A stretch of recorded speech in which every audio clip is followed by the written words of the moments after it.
नमस्कार विद्यार्थियों, welcome again to my channel Sandeep Jain classes. आज हम क्लास 12th इंग्लिश कंपलसरी की टेक्स्ट बुक पैनोरमा के 4th चैप्टर ड्रोट की स्टडी करेंगे।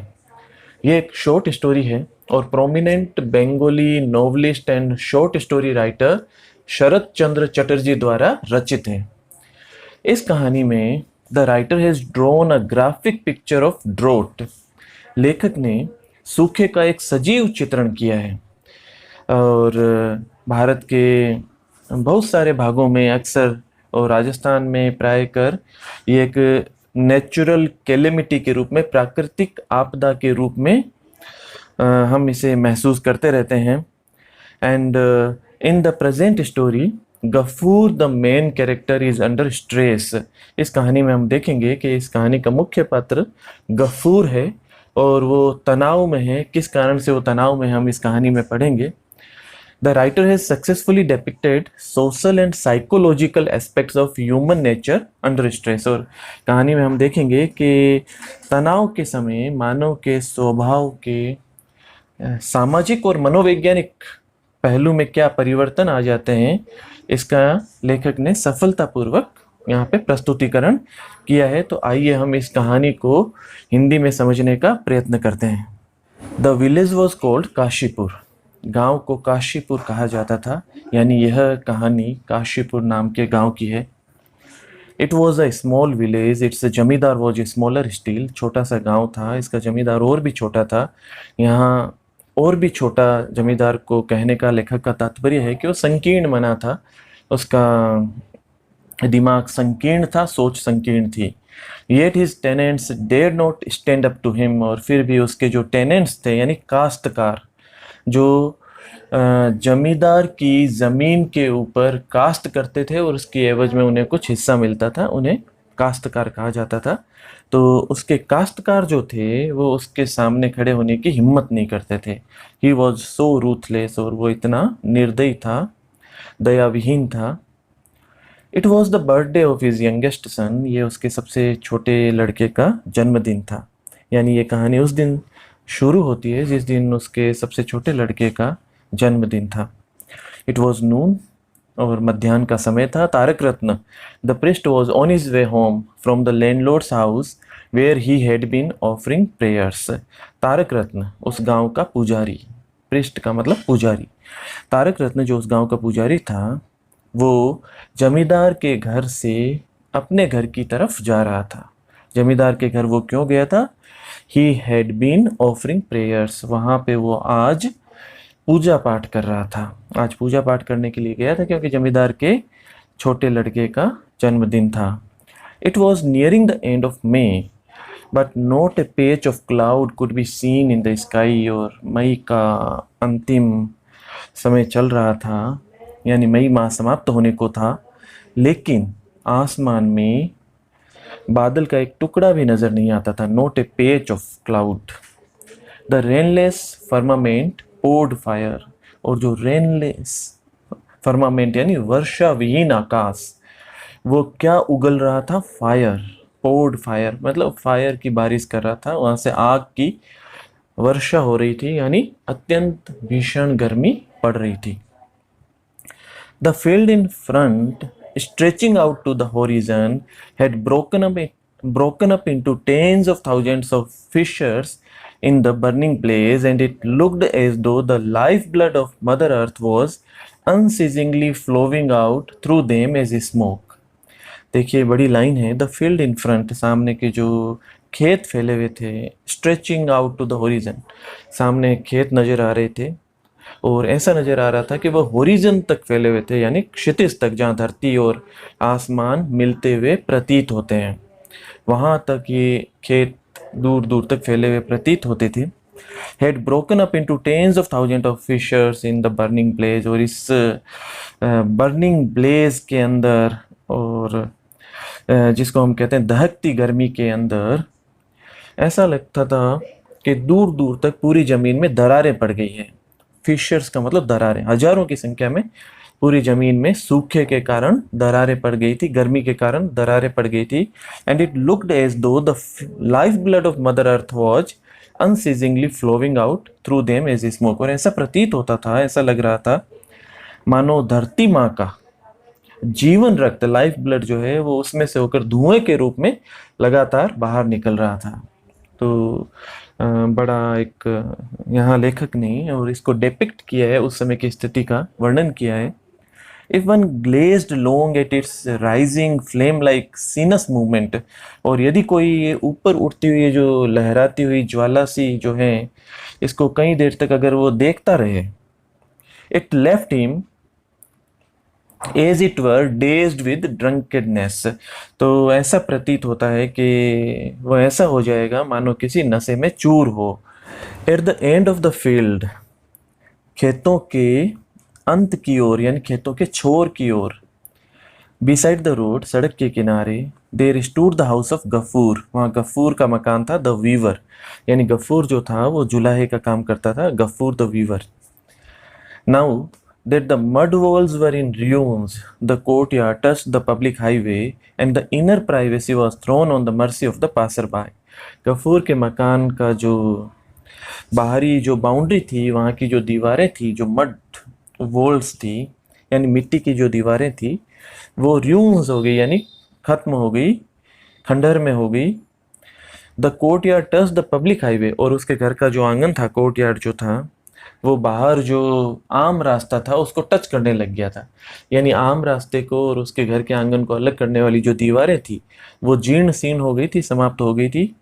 And the inner privacy was thrown on the mercy of the passerby, और घर के अंदर की जो गोपनीयता थी, एक जो घर में होनी चाहिए, वह यात्रियों की दया की मोहताज थी। कहने का मतलब ये था कि यात्री अगर सीधे निकल जाए तो कोई दिक्कत नहीं है, लेकिन यात्री जो है, आने जाने वाले यात्रियों का उस घर में वहाँ पे झांका पड़ता था। Hey Gafur, is anybody in? Called out Tarak Ratna, standing in the shade of a tree by the roadside. Tarak रत्न उसके गफूर के घर के सामने से गुजरते हुए वहाँ सामने एक पेड़ की छाया में खड़ा हो गया और उसने गफूर को आवाज़ लगाई, हे गफूर, इज एनीबडी इन, क्या कोई घर में है? उसने इस तरह से गफूर को आवाज़ लगाई। What do you want? Father is down with fever, answered Gafur's little daughter, aged 10, appearing at the door.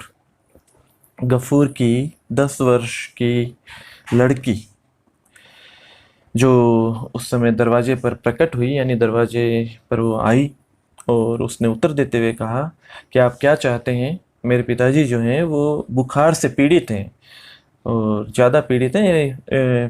Father is down with fever. तो उसने पूछा कि आप क्या चाहते हैं? Fever, call the scoundrel, Tarak Ratna shouted. Tarak Ratna को इस बात पर विश्वास नहीं हुआ और चिल्लाते हुए बोला कि बुखार, के बुलाओ उस बदमाश को, स्काउंड्रल को तुरंत बुलाओ। क्या उसे उसकी बात पर किसी भी तरह का विश्वास नहीं हुआ था।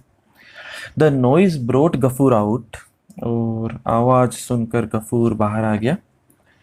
शिवरिंग विथ फीवर, और बुखार से कांप रहा था। बुखार से कांपते हुए भी वो आवाज़ सुनकर बाहर आया। Bull was tied to the old acacia that leaned against the broken wall, और वहीं उनके घर के बाहर एक पुराना झुका हुआ अकेसिया का पेड़ था, यानी बबूल का एक पेड़ था, उसी से एक बेल बंधा हुआ था। Old acacia that leaned against the broken wall, और टूटी हुई दीवार के सहारे वो झुका हुआ पेड़ था। What do I see there? demanded Tarak Ratna, indicating the bull. Tarak Ratna ने बेल की तरफ इशारा करते हुए कहा, इशारा करते हुए पूछा कि ये मैं क्या देख रहा हूँ? Do you realize that the landlord will not tolerate this? क्या तुम ये महसूस करते हो, तुम्हें ये एहसास है कि जमींदार इस चीज़ को सहन नहीं करेंगे? His face was crimson with indignation and the heat of the sun. और तारक रत्न का जो चेहरा था वो क्रोध के कारण और सूरज की गर्मी के कारण, दोनों के कारण लाल हो गया था, क्रिम्सन हो गया था, लाल हो गया था। तो एक तो सूरज की गर्मी और दूसरा उसका गुस्सा। It was to be expected that his words should be hot and harsh, और ये आशा भी की जाती थी कि उसके शब्द जो हैं वो इन काश्तकारों के प्रति कठोर हों और थोड़ा गुस्से से भरे हुए हों, ये उससे अपेक्षा भी की जाती थी। ये आशा के अनुरूप ही था। उसके शब्द क्रोध भरे और हार्श थे, कठोर थे। But Gafur simply looked at him, unable to follow the import of his words. लेकिन गफूर जो है उसके उनके शब्दों का अर्थ जो है समझने में असमर्थ रहा और उसकी ओर देखता रहा। उसको समझ में नहीं आया कि तारक रत्न जो है वो क्या कहना चाह रहा था, तारक रत्न क्यों कह रहा था कि जमींदार साहब इस चीज़ को बर्दाश्त नहीं करेंगे। ये चीज़ें उसको समझ में नहीं आई। Well said Tarak Ratna, I saw it tied there in the morning and it's still there. If the bull dies, your master will flay you alive. अब उसने बात को आगे स्पष्ट करते हुए तारक रत्न ने कहा कि मैंने देखा कि ये सुबह भी यहीं बंधा हुआ था और ये अभी भी यहीं बंधा हुआ है। वह बेल के लिए कह रहा था, if the bull dies your master will flay you alive. अगर ये बेल मर जाता है तो तुम्हारे मालिक जो हैं वो तुम्हारी चमड़ी उगाड़ देंगे, तुम्हारी चमड़ी उधड़वा देंगे। तो ऐसा उन्होंने कहा। What shall I do, father? I am helpless. I've had fever for the last few days. I can't take him out to graze. I feel so ill. उसने तारक रत्न से कहा, गफूर ने, कि मैं क्या करूं महाराज, मैं पूरी तरह से मजबूर हूँ। आई एम हेल्पलेस, मैं मजबूर हूँ और मुझे पिछले कई दिनों से बुखार है। मैं इसे बाहर चराने के लिए भी नहीं ले जा सकता और मैं इतना बीमार महसूस कर रहा हूँ। Can't you let him graze by himself. तो तारक रत्न ने कहा कि क्या तुम उसे खुद चरने के लिए नहीं छोड़ सकते। ऐसे डांटते हुए उसने कहा कि वो खुद चर के आ जाएगा, उसके छोड़ दिया करो। Where shall I let him go father. फिर गफूर ने कहा कि मैं उसे कहाँ छोड़ूं महाराज। People haven't threshed their paddy yet. लोगों ने अभी तक अपने धान का भूसा भी नहीं निकाला है। पेडी का मतलब होता है चावल का धान। तो अभी तक उन्होंने अपने पेडी से भूसा भी नहीं निकाला है। It's still lying in the field. और ये अभी भी खेतों में पड़ा हुआ है। The straw hasn't been gathered. भूसा भी जो है, जो घास जो है, उसको भी समेटा नहीं गया है। Everything is burn to cinder. और सब कुछ जलकर जो यहाँ पे राख हो गया है, गर्मी के कारण, सूखे के कारण सब कुछ जलकर सिंडर, सिंडर का मतलब होता है राख, राख हो चुका है। There isn't a blade of grass anywhere. और कहीं पर भी घास का एक तिनका तक नहीं है। How can I let him lose father. और मैं उसे कैसे खुला छोड़ दूं महाराज।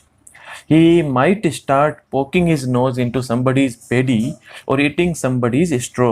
ये ऐसा हो सकता है कि ये किसी के खेत में घुस जाए, किसी के धान में मुंह मारने लग जाए, किसी का भूसा खाने लग जाए।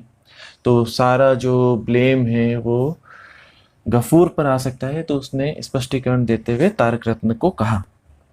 तारक रत्न सॉफ्टन अ लिटिल। उसकी बात सुनकर तारक रत्न थोड़ा सा सॉफ्टन हुआ, यानी थोड़ा सा नरम पड़ा। But you can at least tie him in the shade somewhere and give him a bundle of straw or two to munch. Tarak Ratna ने कहा, लेकिन तुम कम से कम उसे कहीं छाया में तो बांध देते। वहां ले जाके इसको बांध सकते हो और कुछ चबाने के लिए एक दो मुट्ठी जो है उसको स्ट्रो, भूसा दे दो कहीं से। मंच का मतलब होता है चबाना। Hasn't your daughter cooked rice? और क्या तुम्हारी बेटी ने अभी तक चावल नहीं पकाया है? Why not give him a tub of boiled rice water? और उसको थोड़ा सा जो है एक बर्तन में चावल की मांड ही क्यों नहीं देते हो। राइस वाटर को हिंदी में कहते हैं चावल की मांड। तो चावल की मांड क्यों नहीं दे देते हो। Let him drink it. उसे इसको पी लेने दो, यानी उसको चावल की मांड दे दो जिसे वो पी सके। Gafur made no reply. Gafur ने कोई उत्तर नहीं दिया। He looked helplessly at Tarak Ratna. और वह असहाय दृष्टि से तारक रत्न की ओर देखता रहा। And a deep Sai escaped him. और उसके मुंह से एक दुख भरी लंबी आह निकल गई।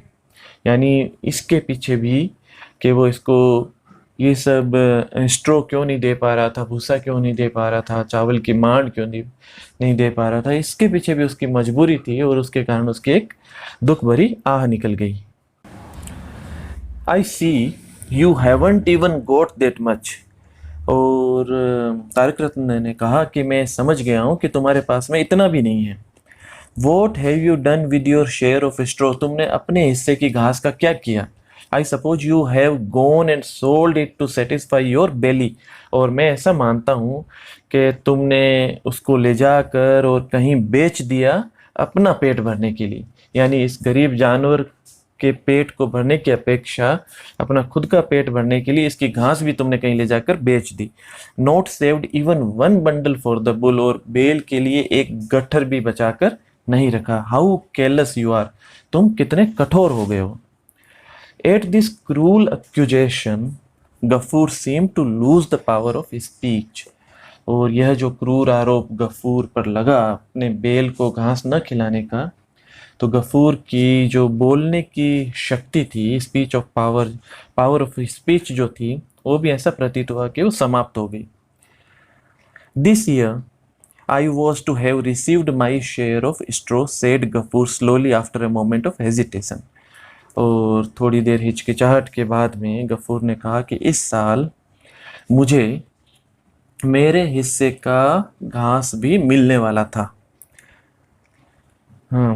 Received my share of straw, but the master kept it all on account of my last year's rent. लेकिन मालिक ने मेरे पिछले साल के बकाया लगान के कारण वह सब भी रख लिया। Kept it all. Sir, you are our lord and master, I implored falling at his feet. मैं मालिक के पैरों में गिर कर और मैंने विनती की, इम्प्लोर्ड, मैंने विनती की कि मालिक आप जो हैं, आप हमारे मालिक हैं, आप हमारे सब कुछ हैं, और where am I to go if I leave your domain. और मैंने आगे कहा कि अगर मैं आपकी जमींदारी छोड़ के कहीं जाऊं भी तो कहाँ जाऊं। डोमेन का मतलब उनकी जमींदारी का पूरा इलाका, उसको छोड़कर मैं कहाँ जाऊं। Let me have at least a little straw, मुझे आप थोड़ा सा घास रख लेने दीजिए। There's no straw on my roof, और मेरे छप्पर पर भी, रूफ जो है मतलब झोंपड़ी की जो छप्पर है उसके ऊपर भी कोई घास बचा नहीं है। And we have only one hut in which two father and daughter live, और हमारे पास में सिर्फ एक छोटी सी झोंपड़ी ही है जिसमें हम दोनों पिता पुत्री रहते हैं। Will patch the roof with palm leaves and manage this rainy weather somehow, but what will happen to our Mahesh without food? और आगे गफूर कहता है कि मैंने मालिक को कहा कि इस बरसाती मौसम में हम छप्पर पर ताड़ के पत्तों की थेगली लगाकर भी किसी तरह काम चला लेंगे। यानी छप्पर जो था वो जगह जगह से वो टूटा हुआ था, उखड़ा हुआ था, उसके ऊपर वो किसी प्रकार से उसको ढककर, ताड़ के पत्तों से उसको ढककर काम चला लेंगे।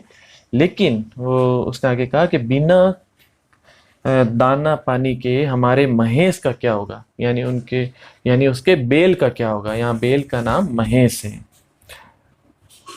Indeed, so you are fond enough of Mahesh, this is a joke.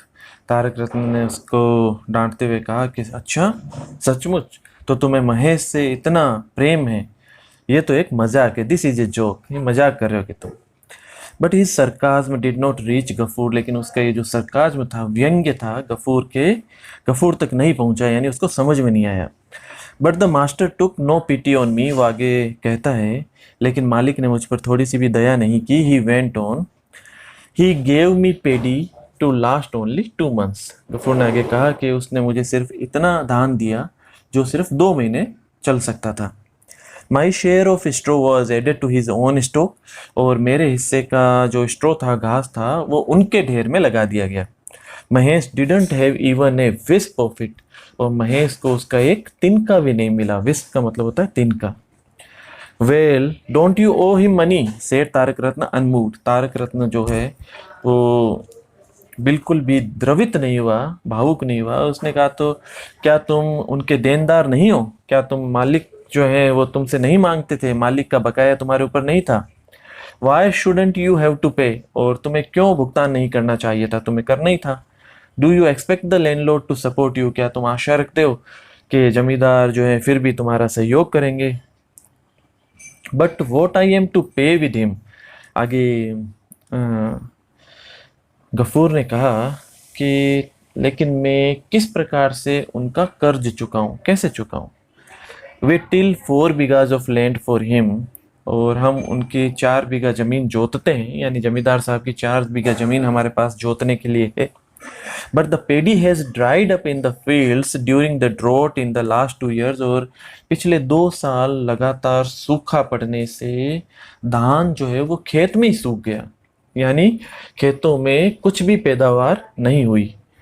My daughter and I have not even enough to eat, और मेरे पास और मेरी बेटी के पास में पर्याप्त खाने के लिए भी नहीं है। लुक एट द हट, और झोंपड़ी की हालत देखो।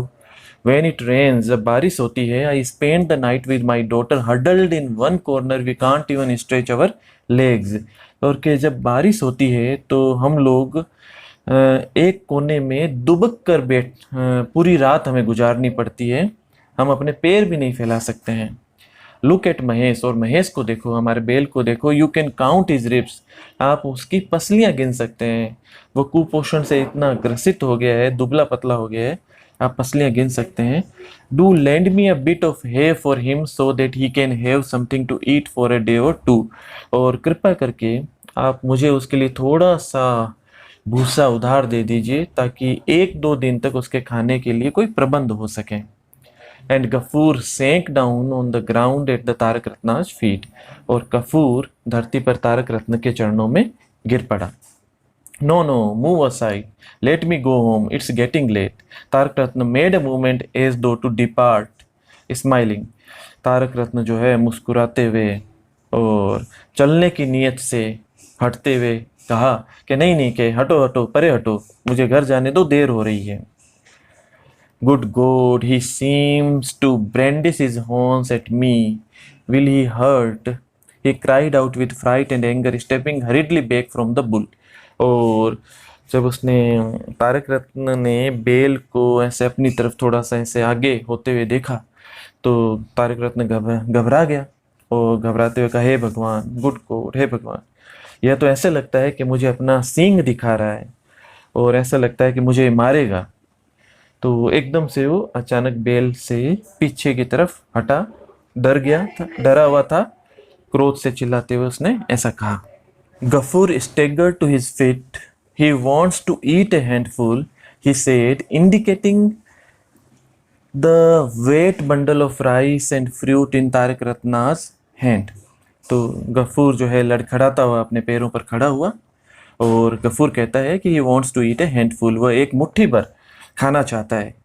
और उसने ऐसा कहा, ऐसा इसलिए कहा क्योंकि तारक रत्न के हाथ में चावल और फलों की एक गीली पोटली थी। उसकी ओर गफूर ने इशारा करते हुए कहा कि ये मेरा बेल जो है ये इसको खाना चाहता है। Wants to eat indeed, like master like animal. Tarak Ratna ने कहा, अच्छा खाना चाहता है, और वास्तव में कैसा कि मेरे ये जो मेरे हाथ में जो धान है, मेरे हाथ में जो फल है वो खाना चाहता है। जैसा इसका मालिक है वैसा ही ये जानवर है। उसने इस प्रकार से उसको डांटते हुए कहा। तो hasn't even a bit of straw to eat and must have rice and fruit। Tarak Ratna ने आगे कहा कि खाने को घास का एक तिनका भी नहीं है और चावल और फल चाहिए इसको। Take him away and tie him somewhere else, उसको यहाँ से ले जाओ और कहीं और ले जाकर बांधो। वोट हॉर्न्स, कितने खतरनाक इसके सींग है। He will gore somebody to death one of these days, और किसी न किसी दिन वह इन सींगों से किसी को घायल करके मार डालेगा। Ageing away the priest made a quick exist, और सावधानी पूर्वक हटते हुए वह पंडित जी, वह पुजारी जी शीघ्रता से वहां से चले गए। Looking away from him, Gafoor silently watched Mahesh, whose two deep brown eyes were full of pain and hunger। और उनकी ओर से दृष्टि हटाकर गफूर खामोशी से महेश को देखता रहा, जिसकी 2 गहरी भूरी आंखों में दर्द था, भूख थी। Didn't even give a handful, he muttered, patting the bull's neck and back। और बेल की गर्दन और पीठ को थपथपाते हुए, बुदबुदाते हुए कहा कि एक मुट्ठी भर भी उसने खाने को नहीं दिया। यू आर माई सन महेश, तुम मेरे पुत्र समान हो महेश, तुम मेरे बेटे हो Mahesh. He whisper to him, वो उसको बुदबुदाया और फुसफुसाया। You have grown old and served us for 8 years। तुम जो है हमारे लिए हमारी सेवा करते हुए बूढ़े हो चले हो, 8 साल से तुम हमारी सेवा कर रहे हो। I can't even give you enough to eat, और मैं तुम्हें पर्याप्त खाने के लिए भी नहीं दे सका। But you know how much I love you don't you, और तुम जानते हो मैं तुमसे कितना प्रेम करता हूँ, क्या तुम नहीं जानते हो। Mahesh only stretched out his neck and closed his eyes with pleasure. Mahesh ने केवल अपनी गर्दन जो है आगे बढ़ा दी और इस प्लेजर में, इस आनंद में अपनी आंखें मूंद ली। Tell me, went on Gafur, how can I keep you alive in this dreadful year. Gafur ने आगे कहा कि मुझे बताओ इस भयानक वर्ष में, इस सूखे में तुम्हें कैसे जीवित रखूं। If I let you loose you will start eating other people's paddy और मंचिंग देयर बनाना लीव्स। अगर मैं तुम्हें खुला छोड़ता हूँ तो तुम दूसरे लोगों के धान को खाना शुरू कर दोगे, केले के पत्तों को चबाना शुरू कर दोगे। What can I do with you, मैं तुम्हारे साथ क्या करूँ, कि मैं तुम्हारा क्या करूँ। You have no strength left in your body, nobody wants you. तुम्हारे शरीर में किसी भी प्रकार की शक्ति नहीं बची, कोई भी तुम्हें लेगा नहीं, कोई भी तुम्हें चाहता नहीं है। They ask me to sell you at the cattle market, और वो मुझे कहते हैं कि तुम्हें मैं ले जाकर पशु बाजार में बेच दूँ। At the very idea his eyes filled with tear again, और इस विचार के साथ ही उसकी आंखें पुनः आंसुओं से भर गई। Wiping his tears on the back of his hand and looked this way and that, he fetched a tiny bunch of discolored old straw from behind the hut। और अपने आंसुओं को अपने हथेली के पीठ से पोंछते हुए, हथेली के पीछे से पोंछते हुए और इधर उधर देखते हुए झोंपड़ी के पीछे से छोटा सा पुराना पड़ चुका घास का गुच्छा ले आया। And eat it quickly my child, otherwise he said softly pacing it before Mahesh. और महेश के सामने डालते हुए इसको और कोमलता से कहा कि माई चाइल्ड, मेरे बच्चे, मेरे पुत्र, इसे तुम जल्दी से खा जाओ, और नहीं तो, उसने इतना ही कहा था। आवाज़ सुनाई दी उसको, फादर, पिताजी, व्हाट इज़ इट, क्या है। Come and eat answered Gafur's daughter looking out of the door. और दरवाजे के बाहर देखते हुए उसकी पुत्री ने कहा कि पिताजी आओ और खाना खा लो। Why have you again given Mahesh sister from the roof. लेकिन उसने देखा कि उसके पिताजी ने वापस छत से कुछ घास निकाल कर महेश को दे दी थी, तो उसने कहा कि अरे, आपने फिर से महेश को छत में से निकाल कर और घास दे दी। He had feared as much, उसको इसका भय था, उसको डर था कि उसकी बेटी जो है इस बात को पकड़ लेगी, देख लेगी। It's old straw, it was rotting away, he answered ashamed. उसने शर्मिंदा होते हुए उत्तर दिया कि ये पुराना घास था और खराब हो रहा था। I heard you pulling it father, मैंने आवाज़ सुनी थी पिताजी, आप इसको खींच रहे थे, यानी ये इतना पुराना और ख़राब नहीं हुआ था। No darling it wasn't exactly, कि नहीं ऐसा नहीं था, नहीं बिल्कुल ऐसा नहीं है। But you know father the wall will crumble. लेकिन उसकी बेटी ने कहा कि लेकिन पिताजी आप जानते हैं कि दीवार जो है, इसकी झोंपड़ी की जो दीवार है, यह गिर जाएगी, क्रम्बल हो जाएगी। गफूर वॉज साइलेंट, गफूर शांत था। He had nothing left but this हट, उसके पास में इस झोंपड़ी के अलावा कुछ भी नहीं बचा था। Who knew better than he that unless he was careful it would not last another rainy season. और उससे ज़्यादा इस बारे में कौन जानता था कि अगर उसने सावधानी नहीं रखी तो उसकी झोंपड़ी जो है अगली बरसात को सहन नहीं कर पाएगी, यानी अगले बरसात में गिर जाएगी। And yet what good was it really, और फिर भी वो सोचता था कि इसका उपयोग क्या है। Wash your hands and come and eat, I have served your food said the little girl. छोटी लड़की ने कहा कि अपने हाथ धो और आकर और खाना खा लो। Give me the rice water let me feed him. Gafur ने कहा कि मुझे चावल की मांड दे दो और मैं इसको खिलाना चाहता हूँ। There's none father, it has dried up in the pot. पुत्री ने कहा कि कुछ भी नहीं बचा पिताजी, यह उस पात्र में ही, पानी जो था वो उस पात्र में ही सूख चुका है। Nearly a week has passed, Gafoor was sitting in the yard, sick of body and anxious, Mahesh had not returned since the day before. अभी इस बात को एक सप्ताह बीत चुका था। Gafoor was sitting in the yard, Gafoor जो था वो आंगन में बैठा था। Sick of body and anxious, शरीर से बीमार और चिंतित। Mahesh had not return since the day before, पिछले दिन से यानी कल से महेश जो है वो वापस नहीं आया था, यानी उसका जो बेल था वो कहीं चला गया था। ही हिमसेल्फ वॉज हेल्पलेस, वह स्वयं जो था वो मजबूर था। और Amina had been looking for the bull everywhere from a early morning, और अमीना जल्दी सुबह से अर्ली इन द मॉर्निंग से ही उस बेल को हर एक जगह ढूंढ चुकी थी। The evening shadows were already falling when she came home, और शाम की परछाइयाँ ढल रही थी जब वह घर वापस लौटी थी। Have you heard father, Manik Ghosh has sent Mahesh to the police pen, she said. और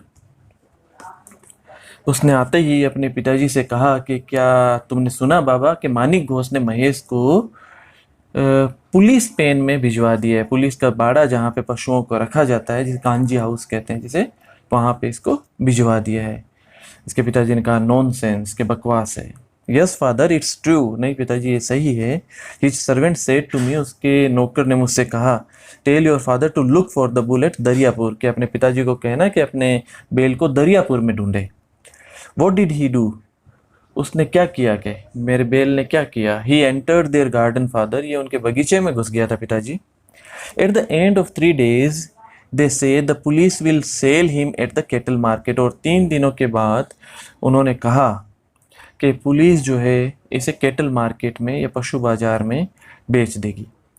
Amina did not know what the cattle market mean, Amina को नहीं पता था कि केटल मार्केट का या पशु बाजार का क्या मतलब है। She had often noticed her father grow restless whenever it was mentioned in connection with Mahesh, और लेकिन जब कभी महेश के संदर्भ में इसका जिक्र आता था तो वह अपने पिताजी को बेचैन सा होता हुआ महसूस करती थी।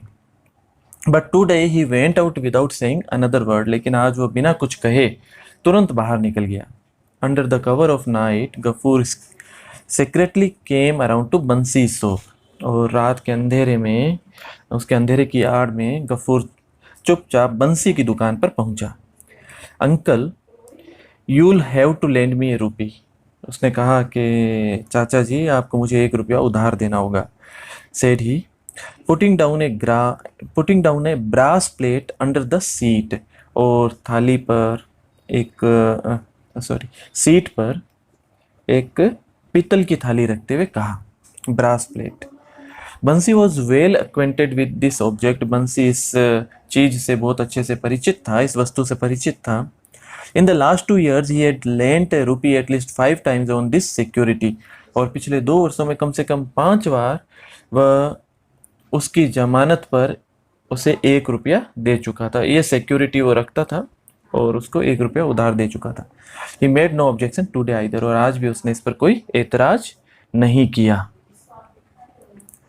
The next morning Mahesh was seen at his usual place again, अगली सुबह महेश अपने रोज की जगह पे दिखाई दिया, यानी गफूर उसे वहाँ से छुड़वा कर लेकर आया और वापस उसी अकेसिया के पेड़ से, बबूल के पेड़ से उसको बांध दिया। An elderly man was examining him with very sharp eyes, और एक बूढ़ा आदमी और तीखी नज़रों से उसको परख रहा था, उसको जांच परख रहा था महेश को। Not far away on one side Gafur sat on the ground all hunched up, और पास में ही एक तरफ गफूर पूरी तरह से हंच्ड अप यानी उकड़ू बैठा हुआ था। The examination was over, the old man untied a 10 rupee note from A corner of his shawl and smoothing it again and again said, और जांच परख करने के बाद उस बूढ़े आदमी ने अपने चादर के कोने से 10 रुपए का एक नोट निकाला और बार बार उसको सीधा करे, हाथ फेर के उसको रुपए जो गोल बांध रखे थे उनको सीधा करे, और क्या कहा, here take this, I shan't take anything off, उसने कहा ये लो और मैं कुछ भी इसमें से कम नहीं करूँगा। I am paying the full price, और मैं पूरी कीमत अदा कर रहा हूँ, यानी जो तुमने कीमत मांगी है वो पूरी कीमत में चुका रहा हूँ। Stretched his hand, Ghafoor took the money but remained silent. Ghafoor ने अपना हाथ बढ़ाकर रुपए तो ले लिए लेकिन चुप रहा। As the two men who came with the old man were about to take the rope round the animal's neck, और जैसे ही वो बूढ़े व्यक्ति के साथ में आए हुए दो व्यक्ति उस जानवर के गले में बंधी हुई रस्सी पकड़ने को हुए, he suddenly stood bold upright, तो वह यानी यहाँ पे गफूर अचानक एकदम सीधा खड़ा हो गया। डोंट टच दैट रोप, गफूर ने कहा कि उस रस्सी को हाथ मत लगाना। बी केयरफुल, सावधान हो जाओ। I tell you, be careful, मैं कहता हूँ सावधान हो जाओ। आई वॉर्न यू, मैं तुम्हें चेतावनी देता हूँ। ही क्राइड आउट होर्सली, और वह कर्कश स्वर में चिल्लाया। दे वर टेकन अवेक, और वे अचानक वो चकित रह गए। Why asked the old man in surprise, बूढ़े आदमी ने आश्चर्य से पूछा क्यों, क्योंकि सौदा हो चुका था, सारी बात हो चुकी थी, अचानक गफूर को क्या हुआ। There's no why to it, Gafoor ने गुस्से में कहा कि कोई क्योंकि मुझसे बात ही मत करो, वाई यहाँ पे कुछ नहीं है। ही इज़ माई प्रॉपर्टी, ये मेरी प्रॉपर्टी है, मेरी संपत्ति है। I shall not cell him, मैं उसे नहीं बेचूंगा। इट्स माई प्लेजर, ये मेरा आनंद है, यह मेरी मर्जी है। He answered in the same tone and through the note away, और उसने उसी टोन में उत्तर दिया और वो 10 रुपए का नोट जो अभी उसने बूढ़े व्यक्ति से लिया उसके सामने फेंक दिया। But you accepted the deposit yesterday, all three said in a chorus, और तीनों व्यक्ति एक साथ बोले लेकिन कल तुमने जो एडवांस में जो राशि ली थी उसके बारे में बताओ, कल तुमने पेशगी ली थी उसके बारे में क्या है। Take this back, he answered flinging the 2 rupees across to them, उसने कहा ये भी वापस ले लो, और 2 रुपए का नोट भी उनकी तरफ उसने फेंकते हुए कहा। Gafoor begged for rice water from the neighbours and fed Mahesh, Gafoor ने अपने पड़ोसियों से चावल का पानी मांगा, चावल का मांड मांगा और महेश को खिलाया। Painting him on the head and horns, he whispered वेग साउंड्स ऑफ एंडियरमेंट टू हिम, और उसके सिर और सींगों पर थपथपाते हुए उसने स्नेह भरे शब्द जो है वो फुसफुसाए, उसको इस प्रकार से प्रेम किया। It was about the middle of June, जून के महीने का लगभग मध्य आ चुका था। Nobody who has not looked at an Indian summer sky will realize how terrible, how unrelenting the heat can be. और जिस किसी ने भी भारत की ग्रीष्म ऋतु का आकाश नहीं देखा वह कभी ये समझ नहीं सकता कि गर्मी कितनी भयानक, कितनी कठोर हो सकती है। The not a trace of mercy anywhere, कहीं पर भी दया का कोई चिन्ह नहीं था। Today even the thought that someday this aspect of sky would change, that it would become overcast with soft moisture-laden clouds was impossible, और आज तो यह सोचना भी लगभग असंभव प्रतीत होता था कि किसी दिन आसमान का यह रूप बदलेगा, इस पर कोमल और नमी से भरे हुए बादल छा जाएंगे। It seemed as though the whole blazing sky would go on burning day after day endlessly to the end of time, और ऐसा प्रतीत होता था कि जैसे ये तपता हुआ आसमान दिन प्रतिदिन और अनंत रूप से इस समय के अंत होने तक ऐसे ही जलता रहेगा। Gafoor return home at noon, Gafoor दोपहर को घर लौट आया। He was not use to working as a hired labourer and it was only 4 or 5 days since his temperature has gone down, उसे किराए के मजदूर के रूप में काम करने का अभ्यास नहीं था, यानी वो किराए के मजदूर के रूप में काम करने के लिए कहीं गया था और उसके बुखार को उतरे हुए मुश्किल से ही 4-5 दिन हुए थे। His body was still weak and tired, उसका शरीर अभी भी कमज़ोर थका हुआ था। He had gone out to seek work but in vain, वह काम की तलाश में बाहर गया था लेकिन इन वेन यानी व्यर्थ ही, उसे कोई काम नहीं मिला। ही हैड नो सक्सेस, उसे कोई सफलता नहीं मिली थी। Hungry, thirsty, tired, everything was dark before his eyes, और भूखा प्यासा थका हुआ उसकी आंखों के सामने हर एक चीज़ जो थी वो स्याह नजर आती थी, अंधेरे से युक्त नजर आती थी। Is the food ready Amina dear, he called out from the courtyard, आंगन से ही वह बोला कि क्या खाना तैयार है अमीना बेटी। Without answering his daughter silently came out and stood leaning against the wall, और बिना उत्तर दिए चुपचाप उसकी बेटी जो है वो दीवार के सहारे आकर खड़ी हो गई। Is the food ready? Gafoor repeated without receiving an answer. गफूर को कोई उत्तर नहीं मिला था। गफूर ने दोबारा कहा कि क्या क्या खाना तैयार है? हाँ, what do you say? No, why? और तुम क्या कहना चाहती हो? क्या कहती हो? नहीं, क्यों? No rice, why didn't you tell me in the morning? चावल नहीं है तो तुमने मुझे सुबह क्यों नहीं बताया? Why I told you last night. उसकी बेटी ने कहा कि क्यों, मैंने आपको पिछली रात बताया था। I told you last night mimicked Gafoor. Gafoor ने उसकी नकल करते हुए कहा कि मैंने तुम्हें पिछली रात को बताया था। How am I to remember what you told me last night? मुझे कैसे याद रहेगा कि तुमने मुझे पिछली रात को क्या कहा था? His anger grew more and more violent at the sound of his own voice। और खुद की आवाज़ को ही सुन सुनकर उसका गुस्सा जो है और ज़्यादा खतरनाक ढंग से बढ़ता जा रहा था। Of course there is no rice, he growled with his face more distorted than ever। कि बिल्कुल के घर में कोई भी चावल नहीं है, चावल नहीं है। और अपनी ही मुखाकृति को पहले से भी और अधिक विकृत बनाते हुए कहा, उसको डिस्टोर्टेड करते हुए कहा, what does it matter whether your father Yeats और नॉट? इससे क्या फ़र्क पड़ता है कि तुम्हारा पिता जो है वो खाए या न खाए? But the young lady must have her 3 meals. लेकिन देवी जी को जो है, तुम्हें जो मतलब यहाँ पे अपनी बेटी के लिए कह रहा है कि इस देवी को दिन में 3 बार खाना चाहिए। In the future I shall lock up the rice when I go out. और गुस्से में उसने कहा कि आगे से बाहर जाते समय मैं चावलों को ताले में बंद करके जाया करूँगा। Give me some water to drink, I am dying of thirst. और मुझे कुछ पानी दो, के ला के पानी पिलाओ, प्यास से मेरी जान निकली जा रही है। So you haven't any water either. और लेकिन उसको पता चला कि घर में पानी भी नहीं है क्या? तो तुम्हारे पास में पानी भी नहीं है।